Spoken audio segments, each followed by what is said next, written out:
નમસ્કાર વિદ્યાર્થી મિત્રો, આજે આપણે ચેપ્ટર નંબર 3 માં થોડુંક આગળ લઈશું.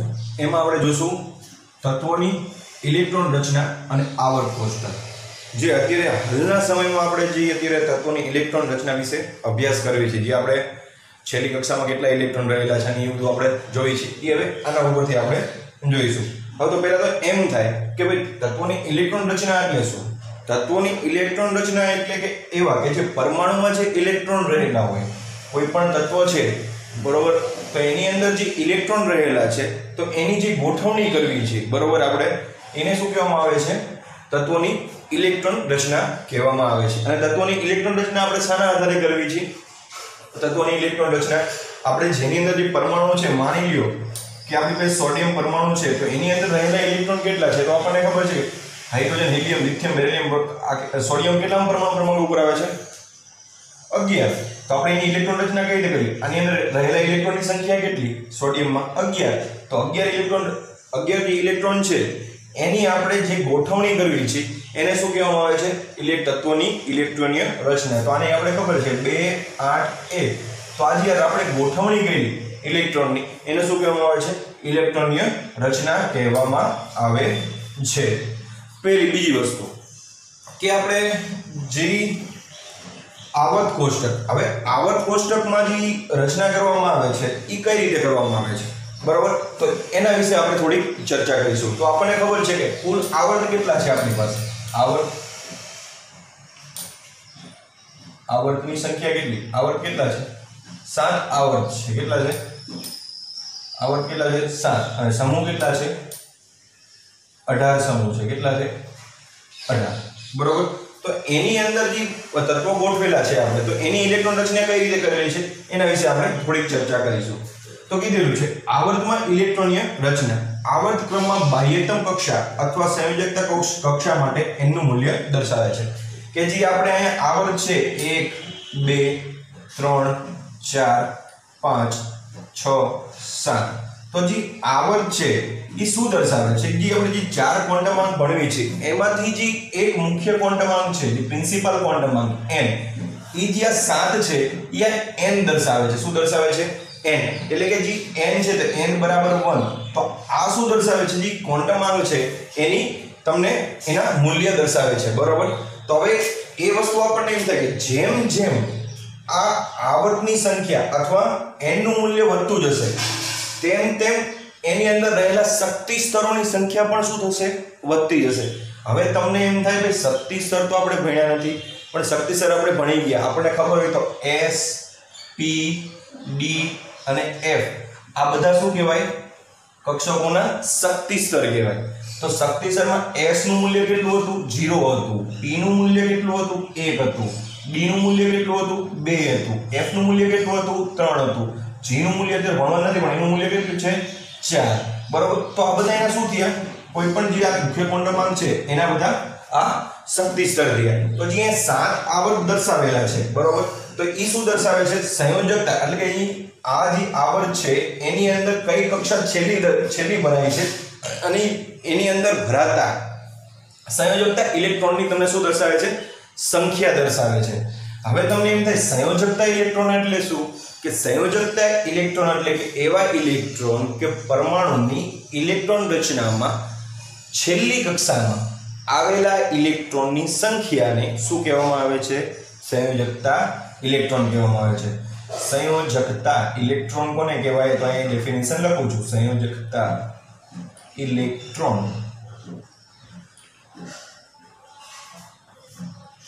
તત્વોની ઇલેક્ટ્રોન રચનામાં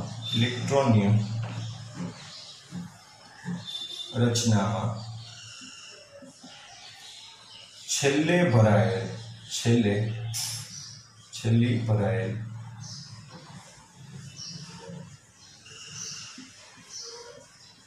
કક્ષકમાં અથવા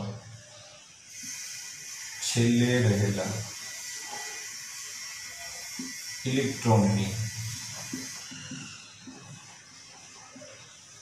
સંખ્યાને સંયોજકતા ઇલેક્ટ્રોન કહે છે. સંયોજકતા ઇલેક્ટ્રોન કહે છે હવે ઉદાહરણ આપું તમને, સોડિયમનું જ આપું. સોડિયમ કેટલું છે? 11 પરમાણુ. ઇલેક્ટ્રોન રચના 2 8 1. તો આમાં સંયોજકતા ઇલેક્ટ્રોનની સંખ્યા એમ પૂછે તમને ભાઈ કે સંયોજકતા ઇલેક્ટ્રોનની સંખ્યા શું? તો આપણે કહી શકીએ 1. હવે આની ઇલેક્ટ્રોન રચનાના આધારે કે તો આની સંયોજકતા આપણે ખબર છે એની વેલ્યુ તો કઈ છે? તો 1s2 2s2 2p6 અને 3s કેટલું થઈ જાય? 1 થઈ જાય. બરોબર. તો આ શું થઈ ગયું કહેવાય? 6 3 4 10 10. તો 10 અને આ કયું આવી ગયું? 1. તો આની સંયોજકતા ઇલેક્ટ્રોન છે, ઇલેક્ટ્રોન રચનાના આધારે કર્યું આવર્ત કોષ્ટકના આધારે, તો શું આવે? 3s1. સંયોજકતા 3s1 આવે. તો અહીંયા પણ કેટલી છે? 1. બરોબર. તો ખ્યાલ આવી ગયો. તો આને કહેવાય સંયોજકતા ઇલેક્ટ્રોન કહેવામાં આવે છે. તો સંયોજકતાના આધારે તો આમાં કેવું છે? આવર્ત ક્રમ જેમ જેમ વધતો જાય, અહીંથી ફરીવાર આવર્ત ક્રમમાં બાહ્યતમ કક્ષા એટલે કે છેલ્લી કક્ષા અથવા સંયોજકતા કોષ માટે n નું મૂલ્ય દર્શાવે છે. જોઈ લો, અહીંયા n બરાબર 1. બરોબર. તો n બરાબર 1 છે તો આપણને ખબર છે 1 એટલે કે 0 એટલે s અને p. બરોબર. તો આપણને ખબર છે સંયોજકતામાં s આવશે અને બીજું કયું આવશે? p આવશે. કારણ s છે આપણી પાસે સંયોજક. તો આ શું દર્શાવે છે કે તમે સંયોજકતા કોષ માટે n નું મૂલ્ય દર્શાવે છે. તો n માટે સંયોજકતા કોષ એટલે n બરાબર 1 હોય તો તમને કીધું 1 એટલે શું થાય? કયો કોષ થાય? k કોષ થાય. કયો થાય? k l m n આપણે ભણ્યા હતા. આ કોષ થઈ ગયા કે. તો એના માટે k એટલે એક કોષ એટલે k નો કોષ થઈ ગયો. બરોબર. n બરાબર એટલે કોષનું શું દર્શાવે છે તમને? કોષ માટે n નું મૂલ્ય દર્શાવે છે. n બરાબર છે 1 તો અહીં k થયું. l બરાબર n બરાબર m n. આ તો બધા જેમ જેમ આગળ જતા જશો તેમ તેમ આ બધું આવતું જશે. બરોબર. તો અહીંયા છે આવર્ત ક્રમ. હવે બીજી વસ્તુ, જેમ જેમ આવર્ત ક્રમ વધતો જાય તેમ તેમ મુખ્ય શક્તિ સ્તરના મૂલ્ય વધતા જાય. હવે આ આવર્ત ક્રમ છે 1 2 3 4 5 6 7. તો જેમ જેમ આવર્ત ક્રમ વધતો જાય તેમ તેમ મુખ્ય શક્તિ સ્તરના મૂલ્ય પણ વધતા જાય. હવે કઈ રીતે? હવે અહીંયા ધ્યાન રાખો, n બરાબર 1 છે તો એની અંદર કયા શક્તિ સ્તર આવેલા હશે? તો આપણને ખબર છે કે n બરાબર 1 છે તો એના માટે s અને p શક્તિ સ્તર રહેલા હોય. તો s ની સંખ્યા 0 અહીંયા 1. તો બરોબર. આ શક્તિ સ્તર થઈ ગયા એના. બરોબર. તો g એ 0 અને 1. હવે n બરાબર 2 જાવ તેનું શક્તિ સ્તરનું મૂલ્ય વધતું જશે. s p 0 1. બરોબર. આમાં તો એક જ આવશે 0 s. આમાં s એક જ હતું, આમાં બે શક્તિ સ્તર થઈ ગયા s અને p. n બરાબર 3 આવશે તો ક્યાં ક્યાં થઈ જશે? s p 0 1 અને 2. અહીંયા d થઈ ગયું. તો જેમ જેમ આવર્ત ક્રમ વધતો જાય તેમ તેમ કક્ષકોના શક્તિ સ્તરના મૂલ્ય પણ શું થતા જશે? વધતા જશે. ખ્યાલ આવી ગયો આટલી વસ્તુ? આ બીજો પોઈન્ટ. ત્રીજો પોઈન્ટ હવે અહીંયા ધ્યાન રાખજો. ત્રીજી વસ્તુ શું કહેવા માંગે? ધ્યાનથી જોજો. પ્રત્યેક આવર્તમાં, તો આવર્ત આપણી પાસે 7 છે. બરોબર. 3 4 5 6 અને 7 આવર્ત. પ્રત્યેક આવર્તમાં તત્વોની સંખ્યા, કોની સંખ્યા? આ માની લો કે પહેલા આવર્ત છે એમાં તત્વોની સંખ્યા કેટલી છે? માત્ર 2 છે. કઈ કઈ છે? હાઇડ્રોજન અને હિલિયમ છે. બરોબર. 2 છે, હાઇડ્રોજન અને હિલિયમ છે. તત્વોની સંખ્યા ભરાવનારા શક્તિ સ્તર. હવે શક્તિ સ્તર આપણી પાસે શક્તિ સ્તર એટલે ક્યાં s p d f. ભરાવનારા શક્તિ સ્તરની ઉપલબ્ધ પારિમાણ્ય. હવે આની અંદર જેટલી પારિમાણ્ય કક્ષક ઉપલબ્ધ હોય તેની ઉપલબ્ધ પારિમાણ્ય કક્ષકો કરતાં સંખ્યા બમણી હોય છે. હવે એનો મતલબ આ શું કહેવા માંગે છે કે પ્રથમ આવર્તમાં આપણે તત્વોની સંખ્યા શોધવી હોય, તમે ન જાણતા હોય, તત્વોની સંખ્યા જાણવી હોય, સંખ્યા. હવે તમારે છે કે જે પહેલું આવર્ત છે, હવે તમને એમ કીધું કે ભાઈ પહેલા આવર્તમાં તત્વોની સંખ્યા જણાવો. હવે તમને ઘણીવાર ન પણ ખબર હોય કેટલા સંખ્યા હોય, તો એ જાણવું હોય તો કઈ રીતે જાણી શકશો? તો તમને એટલી ખબર હોવી જોઈએ કે ભાઈ n બરાબર 1 આવર્ત છે તો એની અંદર 2 તત્વો રહેલા છે. તો એમાં શક્તિ સ્તર કેટલા ભરાય છે? કયા કયા શક્તિ સ્તર ભરાય? શક્તિ સ્તર એટલે એમાં s ભરાય છે કે p ભરાય છે એ આપણને ખ્યાલ હોવો જોઈએ. જો આપણને ઈ ખ્યાલ હશે તો આપણે એની અંદર રહેલા તત્વોની સંખ્યા પણ જાણી શકશું. તો આપણને ખબર છે કે બે તત્વો છે આની અંદર, હાઇડ્રોજન અને હિલિયમ. બરોબર. તો હવે તમને એમ કે અત્યારે તો ખબર છે એટલે, બાકી ન ખબર હોય તો કઈ જાણીશું. તો એ જાણવું હોય તો આપણને ખબર છે કે n = 1. બરોબર. તો એની અંદર આપણને ખબર છે કે s એક જ કક્ષક ભરાય છે. કઈ કક્ષક ભરાય છે? s1. બરોબર.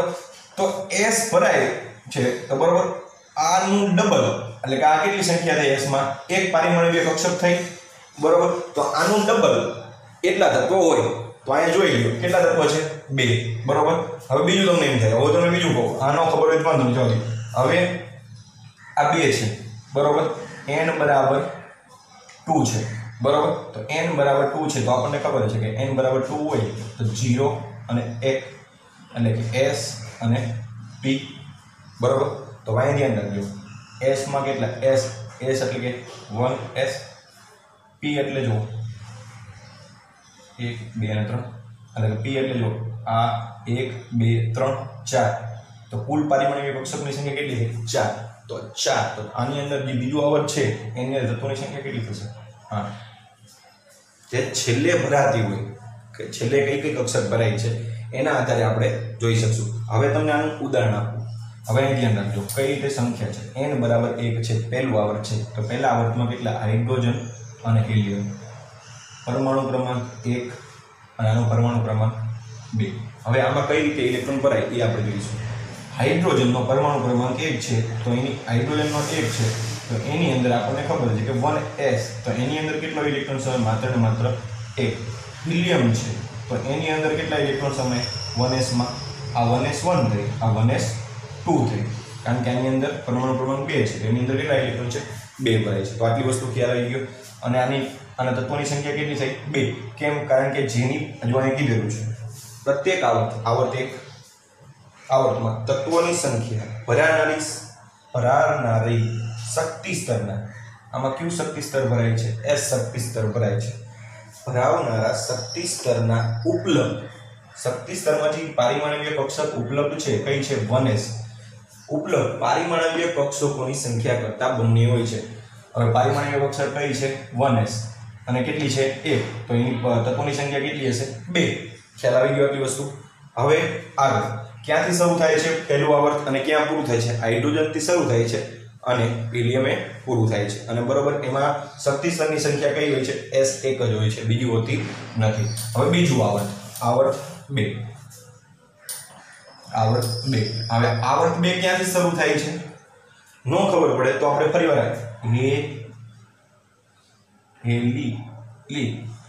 આ પહેલું આવર્ત હતું, આ બીજું આવર્ત છે. બરોબર.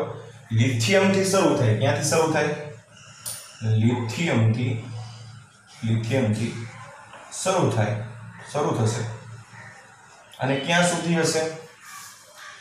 નો ખબર. હાઇડ્રોજન થી શરૂ થશે અને ક્યાં સુધી હોય? નિયોન સુધી હશે. ક્યાં સુધી હશે? નોબેલ ગેસ સુધી, નિયોન સુધી. એટલે કે પરમાણુ ક્રમાંક 3 થી ચાલુ કરશો અને ક્યાં સુધી હશે? 10 સુધી હશે.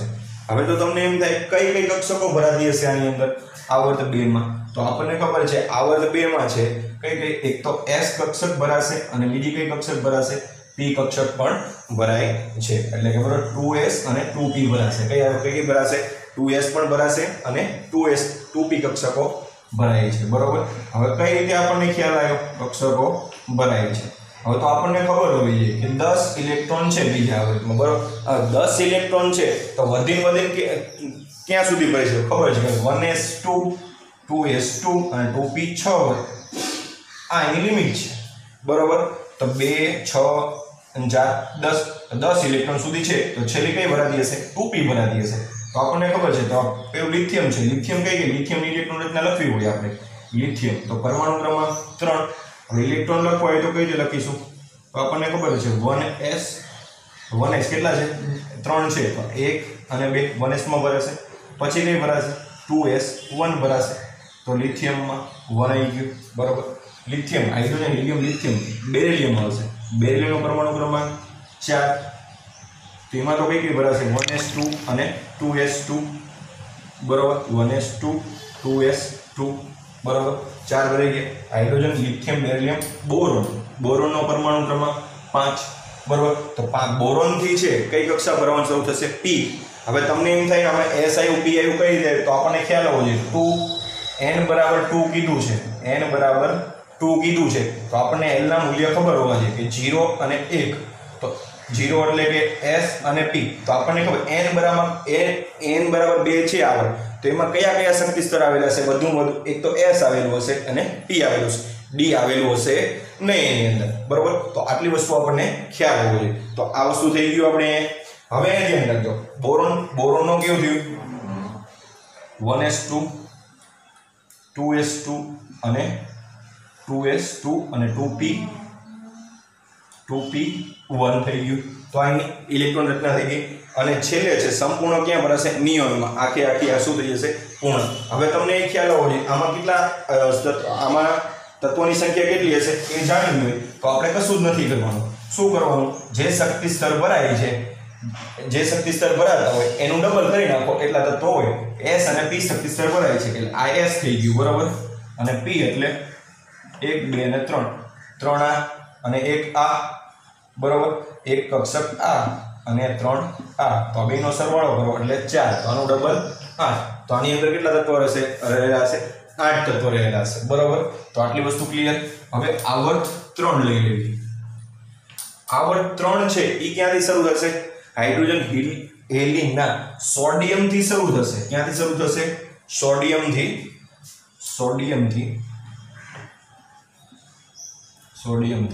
શરૂ થાય છે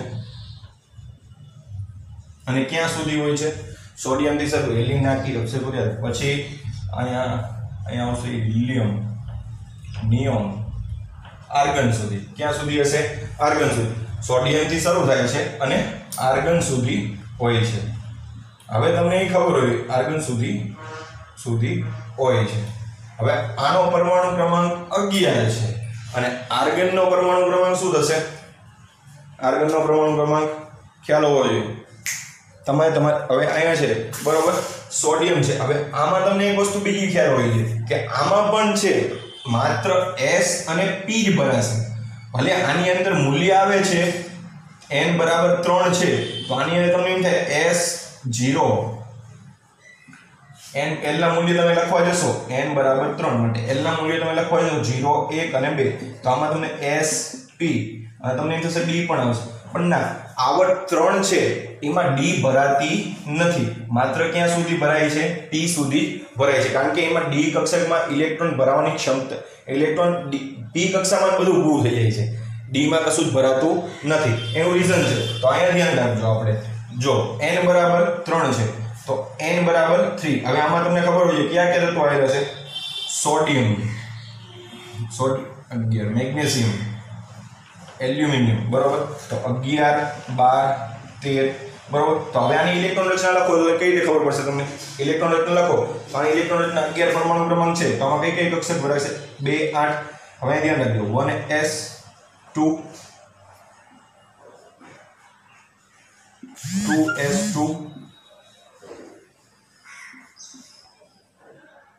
2p 2p3 1 2 3 4 5 અને 6, બરોબર. આની અંદર 6 6 10 અને અહીંયા ભરાશે 3s, બરોબર, 3s1. તો આટલું વસ્તુ ક્લિયર. 3s1 ભરાય. હવે આગળ તો આમાં કેટલું થઈ ગયું? 3s1. તો આમાં s એ પૂરું થઈ ગયું. તો અહીંયા ધ્યાન રાખો s અને p બે જ આવશે, બરોબર. ત્રીજા વર્ગમાં s અને p શક્તિ સ્તર આવશે, d શક્તિ સ્તર આવશે નહીં. તો હવે આમાંથી ખ્યાલ આવવો જોઈએ તત્વોની સંખ્યા તમને પૂછી હોય કેટલી તત્વોની સંખ્યા થાય તમે જણાવી શકતો? તો હમણાં મેં તમને કીધું s એટલે 1, p એટલે કુલ કેટલા? s એટલે 1, p એટલે એની પારમાણ્ય કક્ષકો અંદર કેટલી હોય? p ની અંદર 3, તો કુલ કેટલી થઈ? 4. તો આનું ડબલ કરો એટલા તત્વો એની અંદર રહેલા હોય છે, બરોબર. આટલી વસ્તુ. આર્ગનનો પરમાણુ ક્રમાંક છે, આર્ગનનો પરમાણુ ક્રમાંક છે એ 18 છે. હવે તમને એમ થાય 18, તો 18 છે તો 3p ભરો ત્યાં સુધીમાં 18 છે એ પૂરા થઈ જાય. કઈ રીતે ખબર પડી આપણને? તો એ જાણવું હોય તો અહીંયા જોઈ લો. p ના 6 6 ને 1 6 ને 2 8 8 ને 6 8 ને 6 14 14 15 16 17 ને 18, p એ શું થઈ જાય પૂરું તો 3d ભરાતી નથી તો તમને એમ થશે કે ભાઈ n સાહેબ તમે તો એમ કીધું હતું કે n બરાબર 3 છે તો એના મૂલ્ય તો ક્યાં મેં એમ કીધું કે એના મૂલ્ય અહીંયા સુધી હોઈ શકે પરંતુ આવર્ત 3 માં માત્ર ને માત્ર આર્ગોન જ આવે છે તો આર્ગનમાં તો વધારે 18 ઇલેક્ટ્રોન સમાઈ શકે તો 18 ઇલેક્ટ્રોન માટે કક્ષા ક્યાં સુધી જોઈએ માત્ર ને માત્ર 3p સુધી જોઈએ તો 3d ની કોઈ જરૂર પડતી નથી એટલા માટે 3d ભરાતી નથી તો આમાં છે s અને p બે શક્તિ સ્તર ભરાય છે તો એટલા માટે છે આની અંદર તત્વોની સંખ્યા છે કેટલી હોય છે 8 હોય છે આગળ શરૂ થશે આવર્ત નંબર 4 આવર્ત 4 ક્યાંથી શરૂ થાય છે રૂબેડિયમ થી શરૂ થાય છે અને ક્રિપ્ટોન સુધી હોય છે રૂબેડિયમ છે રૂબેડિયમ થી શરૂ થાય છે અને ક્રિપ્ટોન સુધી પોટેશિયમ થી શરૂ થાય છે પોટેશિયમ થી શરૂ થાય છે અને પોટેશિયમ થી શરૂ થાય છે અને ક્રિપ્ટોન સુધી હોય છે 36 અને 19 બરોબર તો અહીંયા ધ્યાન રાખજો 36 અને 19 હવે આની જે કક્ષકો છે આની બરોબર તો આમાં s કક્ષક ભરાય છે આવર્તમાં આવર્ત 4 માં કઈ કઈ કક્ષકો ભરાય તમને એમ પૂછે તો s કક્ષક ભરાય છે p કક્ષક પણ ભરાય છે d કક્ષક પણ ભરાય છે s p અને d કક્ષક આ ત્રણ કક્ષક ભરાય છે તો આની અંદર રહેલા તત્વોની સંખ્યા પૂછી હોય તો કેટલી થાય તો આપણે જાણી લઈએ કે આની અંદર s ની અંદર કેટલી પરિમાણીય કક્ષક હોય 1 હોય p ની અંદર કેટલી હોય 3 પરિમાણીય કક્ષક હોય d ની અંદર કેટલી પરિમાણીય કક્ષકો હોય કેટલી હશે એની અંદર d ની અંદર 5 એટલે 10 5 હોય બરોબર તો અહીંયા ધ્યાન રાખો 8 અને 9 9 9 18 તો આની અંદર કુલ તત્વોની સંખ્યા કેટલી હશે 18 તત્વો હશે ચલો આવર્ત 4 માં કઈ રીતે ખબર પડી તો અહીંયા જાણી લો ફરી વખત શીખવાડું છું s ની અંદર પરિમાણીય કક્ષક કેટલી s માં કેટલી પરિમાણીય કક્ષક હોય એક જ હોય એમાં વધુ 2 p માં કેટલી પરિમાણીય કક્ષક હોય 3 હોય 1 2 અને 3 d માં કેટલી પરિમાણીય કક્ષક હોય 5 હોય 1 2 3 4 અને 5 તો જે પરિમાણીય કક્ષા છે એનું ડબલ કરો એટલા તત્વ હોય તો અહીંયા કેટલા છે 5 નું ડબલ 10 3 નું ડબલ 6 બરાબર અને 1 નું ડબલ 2 તો 10 10 ને 6 16 16 ને 2 18 તો આની અંદર તત્વોની સંખ્યા કઈ હશે 18 હશે હવે કઈ ભરાતી હશે તો આની અંદર તમને ખ્યાલ હોવો જોઈએ કઈ કક્ષકો ભરાતી હોય અંદર તો આમાં છે આમાં 3d ભરાતી હશે 4s ભરાતી હશે 3p ભરાતી હશે બરાબર તો આ બધી કક્ષકો એની અંદર ભરાય છે 3p ભરાય છે 3d ભરાય છે 4s ભરાય છે હવે આમાં નોંધવા જેવું એક વસ્તુ છે કે ભાઈ 3d પહેલા 4s ભરાય છે કેમ 4s ભરાશે એનું રીઝન છે કારણ કે આનું જે શક્તિ સ્તરનું મૂલ્ય છે એ કેવું છે 4s કરતા 4s નું કેવું છે નીચું છે જ્યારે 3d નું કેવું છે શક્તિ સ્તરનું મૂલ્ય ઊર્જા સ્તરનું મૂલ્ય કેવું છે વધુ છે એટલા માટે 4s પહેલા ભરાશે અને 3d પછી ભરાશે એનું ઉદાહરણ લેવું હોય તો આપણે ઉદાહરણ લઈ શકીએ છીએ ભાઈ ક્યાં ઉદાહરણ લઈશું એનું તો આપણને ખબર છે ઝિંક છે ઝિંક Zn પરમાણુ ક્રમાંક કેટલો છે 30 છે હવે આની ઇલેક્ટ્રોન રચના લખવી હોય તો કઈ રીતે લખશે 1s2 2s2 2p 6 3s2 3s2 3p 3p 6 3p 6 4s 2 4s 2 અને 3 4d 10 કેટલું થઈ ગયું 4d 10 6 4 10 10 ને 10 20 10 ને 3 30 પહેલા કયા ભરાણા પહેલા 2 ભરાણી પછી 10 ભરાણા ખ્યાલ આવી ગયો આટલી વસ્તુમાં તો આ રીતે પહેલા 4s ભરાશે ત્યારબાદ 4d ભરાશે 3d ભરાશે સોરી ત્યારબાદ 3d ભરાય છે તો આ એક ખાસ યાદ રાખવા જેવું છે બરોબર તો આ વસ્તુ આવર્તમાં ખાલી કોઈ પણ આવર્તનું જ્યારે પૂછે તો ક્યાંથી ક્યાં શરૂ થાય છે એ લખવાનું કઈ કઈ કક્ષકો ભરાય છે એ લખી નાખવાનું એક કોઈ પણ ઉદાહરણ આપી દેવાનું એની અંદર આગળ આવર્ત 5 છે એ ક્યાંથી શરૂ થાય છે રૂબેડિયમથી શરૂ થાય છે જે ચોથા આવર્ત સમાન છે કે ચોથા આવર્ત જેવી રૂબેડિયમની છે એ ઇલેક્ટ્રોન રચના અંદર રહેલી હોય છે 4d સંક્રાંતિ શ્રેણી એટ્રિયમથી શરૂ થાય છે આ આવર્તમાં 4p કક્ષકો ભરાવાની સાથે ઝેનોનની આગળ શું થાય છે સમાપ્ત થાય છે રૂબેડિયમથી શરૂ થાય છે અને ઝેનોન સુધી રહેલી હોય છે બરોબર ખ્યાલ આવી ગયો આટલી વસ્તુમાં અને આની અંદર છે 4d કક્ષકો ભરાય છે આવર્ત 5 માં 4d કક્ષકો ભરાય છે અને 3p કક્ષકો સાથે આ આવર્ત શું થાય છે પૂર્ણ થાય છે તો આની અંદર પણ તત્વોની સંખ્યા કેટલી એના જેટલી રહેલી હોય છે 18 ની 18 બરોબર. આવર્ત 6. આવર્ત 6 છે એમાં કુલ 32 તત્વો આવેલા છે. કેટલા આવેલા છે? 32 તત્વો. હવે કઈ રીતે ખ્યાલ આવ્યો? તો એની અંદર આપણે જોવાનું કે જે સંયોજકતા કક્ષા એટલે કઈ કઈ કક્ષામાં છે ઇલેક્ટ્રોન ભરાય છે. તો કે S માં ભરાય છે, F માં ભરાય છે, D માં ભરાય છે અને P માં. S P D અને F બધામાં ભરાય છે. તો S P D F ની પારિમાણિક કક્ષકો છે એનું ડબલ કરી નાખો એટલે તત્વોની સંખ્યા મળી જાય. તો એ S P D F નું આવર્ત 6 માં તમને એમ પૂછે કે ભાઈ પારિમાણિક કક્ષકોની સંખ્યા કેટલી? તો એની અંદર 16. તો એમ કે તો 16 તો એની અંદર તત્વો કેટલા રહેલા છે? તો 32 તત્વો રહેલા છે. બરોબર. અને ક્યાંથી શરૂ થાય છે? તો સીરિયમ થી શરૂ થાય છે અને લ્યુટેશિયમ સુધી રહેલા હોય છે. બહુ જાણવા જેવું નથી પણ ખાલી માત્ર છે આમાંથી એક જ પોઈન્ટ યાદ રાખવાનો છે, માત્ર ને માત્ર તમારે કે ભાઈ તત્વોની સંખ્યા આવર્તમાં કેટલી હોય છે. તો એ જાણવી હોય તો કઈ રીતે જાણી શકો? તો જે ભાઈ કોઈ પણ શક્તિ સ્તર છે, જે કોઈ પણ આવર્તના શક્તિ સ્તર છે એનું ડબલ કરો એટલે એની તત્વોની સંખ્યા તમને મળી જાય. બસ આ એટલું જ રીઝન છે તમને શીખવાડવાનું, બાકી કોઈ નથી, પણ ચોપડીમાં આપેલું છે એટલા માટે તમને શીખવાડું છું. બરોબર.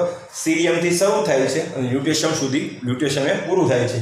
તેને લેન્થેનો છઠ્ઠા આવર્તને છે એ 58 થી 71 જે તત્વો રહેલા છે, બરોબર, એને શું કહેવામાં આવે છે? લેન્થેનોઇડ શ્રેણી પણ કહેવામાં આવે છે. સાતમું આવર્ત, છઠ્ઠા આવર્ત, એમાં પણ જે ઉપરની જે કક્ષકો ભરાય છે એટલી રીતે એમાં પણ તત્વોની સંખ્યા એવી રીતે. અને સાતમા આવર્તમાં એક વસ્તુ નોંધવા જેવી કે બધા જ તત્વો કેવા છે? રેડિયો એક્ટિવ તત્વો છે. અને બીજી વસ્તુ 89 થી 89 પછી 4F જે કક્ષકો ભરાય છે, 89 પરમાણુ ક્રમાંક પછી જે 5 કક્ષકો ભરાય છે એને એક્ટિનોઇડ શ્રેણી પણ કહેવામાં આવે છે. તો આટલું જોઈ લેજો. અને આજ પછી જે લેક્ચર આવશે હવેના પછી એ બધા જ બહુ ઇમ્પોર્ટન્ટ આવશે અને બહુ મજા આવશે ભણવાની, કારણ કે બહુ સહેલા છે અને મજા આવશે ભણવાની. તો ખાસ ધ્યાન રાખજો. અને 1 થી 20 તત્વો બને ત્યાં સુધી 1 થી 20 તત્વો મોઢે કરી નાખજો, એનો બહુ ઉપયોગ આવશે. ભાઈ તમે એક તો એનું તત્વોના નામ અને ઇલેક્ટ્રોન રચના પાકી કરી લેજો. ઇલેક્ટ્રોન રચના આ બે વસ્તુ પાકી કરી લેજો. આખા ચેપ્ટરમાં કંઈ વાંધો નહીં આવે. બરોબર. નમસ્કાર, ધન્યવાદ.